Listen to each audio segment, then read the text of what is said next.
ne zisayininga ne mbabuuza lwaki ezisayininga ne bagamba olina ozisayininga ne ŋŋaana ŋŋaana ne banfosinga ne bankuba empiso ku mukono ne mbabuuza lwaki munkubye empiso ku mukono naye nga tebanziramu ne bampita mu karuumu nga mulimu abasawo 4 ne ŋŋaana okayingiramu ne nfuluma wabweru bwe mba nfuluma wabweru okudduka ne bankwata kitegeera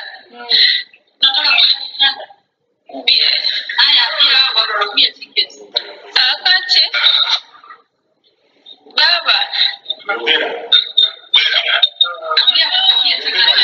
baba njagala nze kudda kwasimanyi empiso gye bankuba yaki ate bano bw'obannyonnyolako tebategeera kyova obannyonnyola simanyi empiso gye bankuba wanje ngenze kuki nagenda Desemba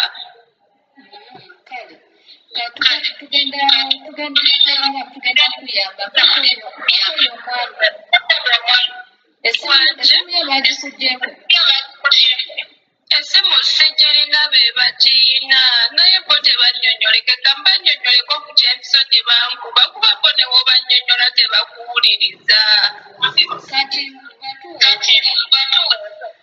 anti bali mu kuŋŋamba mbagambe mumbuukingire tiketi nkomewo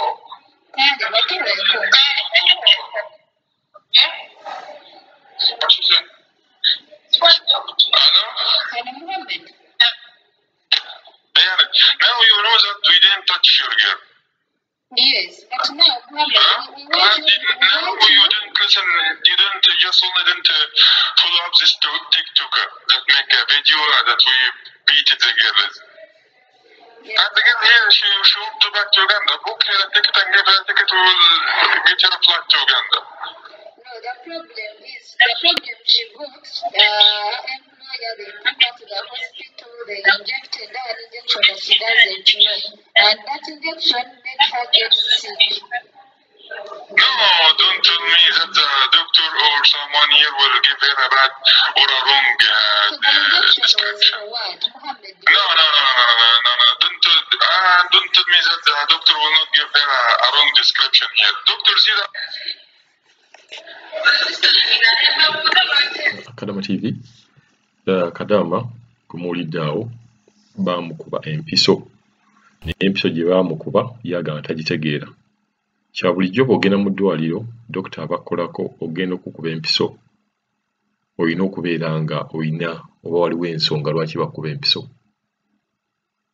bayinza okukuba empiso ng'oba obadde mulwadde n'akunnyonnyola empiso gy'agenda okukuba ne bakubuulira n'obulwadde bwennyini bwe bakusanzeemu oba obulwadde bwe bajjanjaba naye omuntu bw'ova obuviiri n'omukuba empiso nga Kadaama ono bw'agamba n'ababuuza lwaki bamukuba empiso ne bagaana omunnyonnyola ne mu mateeka g'owa dokita ekintu ekibeera kikyamu omuntu olina omujjanjaba naye ng'ate bw'omunnyonnyola kiki ekigenda mu maaso Kadaama awulira nga yeekengedde empiso eno gye baamukubye y'ensonga lwaki yasazeewo n'asaba abeere ng'akomawo e Uganda oluusi ebintu bino tubitwala nga biri so simple ne tugamba ate empisa eyina ki naye omuntu gwe babeera bagikubye ye y'asinga okumanya n'obulamu bwe y'aba asinga okubuulira tewali nsonga lwaki ogenda bakutwala mu ddwaliro ne bakukaka okukuba empiso nga tebakunnyonnyodde empiso yaki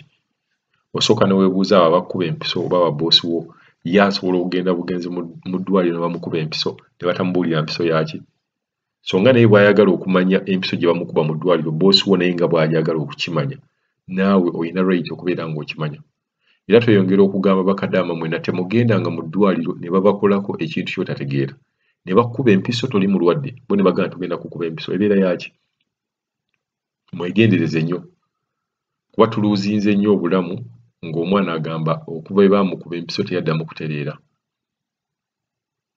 omuntu yenna gwe bakuba empiso wabeerawo ensonga lwaki bakuba empiso so si kuva buvyeri boosi n'agamba genda awo bakuba empiso naawe n'oteekawo ne bakkuba. Katusabe nti Masituula ajja kukomawo e Uganda ajanjabibwe nga omwami bw'abadde agamba nti bajja kubeera nga bamuta.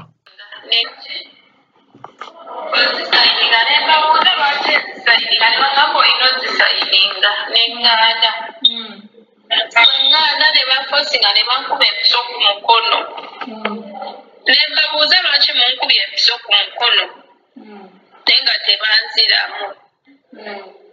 Ne bampita mu karuumu nga mulimu abasawo 4 ne nganda okukayingiramu ne nfuluma wabweru. Bwe mba nfuluma wabweru okudduka ne bankwata. Kitegeera?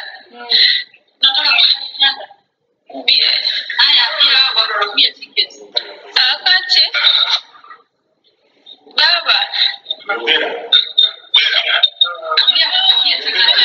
baba njagala nze kudda kuba simanyi empiso gye bankuba yaki ate bano bw'obannyonnyolako tebategeera ky'oba obannyonnyola. Simanyi empiso gye bankuba. Wanje ngenze ku ki? Nagenda Desemba.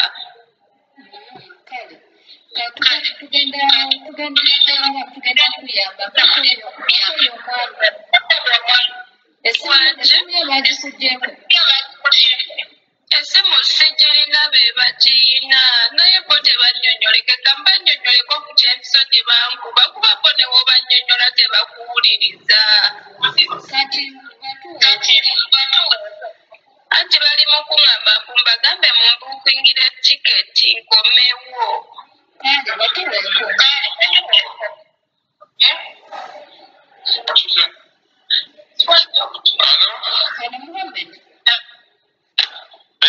Now you know that we didn't touch your girl.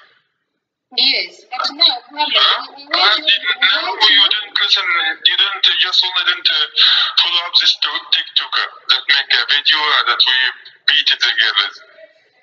And the girl here, she went to back to Uganda. Book her a ticket and give her a ticket, will get her a flight to Uganda.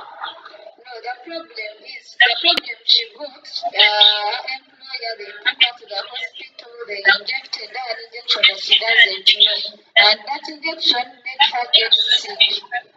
No, don't tell me that the doctor or someone here will give her a bad or a wrong So the injection was description. for what? Mohammed? No.